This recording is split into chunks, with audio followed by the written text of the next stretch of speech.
Donald Trump'ın administrasiyası prezidentlik müddəti başa çatanadək Amerika hərbi hava qüvvələrinin istifadəsində olacaq yeni Air Force One təyyarəsi kimi Qətər kral ailəsindən Boeing 747-8 təyyarəsini qəbul eləməyə hazırlaşır. Daha sonra bu təyyarənin Trump'ın prezident kitabxanası fonuna verilməsi planlaşdırılır. Müsavat.com xəbər verir ki, bu barədə ABC News öz mənbələrinə istinadən məlumat yayıb.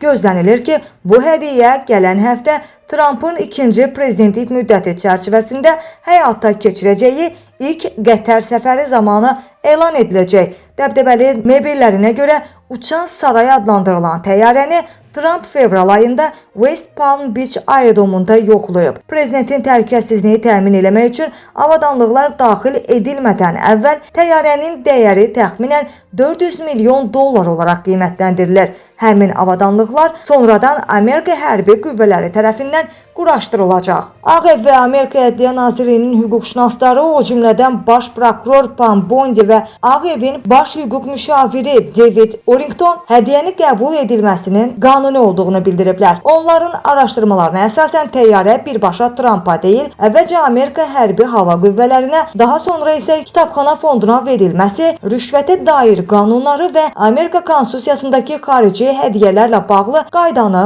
pozmur. Bondinin ötən həftə Ağ Evə göndərdiyi rəsmi sənəddə təyyarənin 1 yanvar 2029-cu ilədək fonda verilməsinin hüquqi cəhətdən mümkün olduğunu qeyd edib.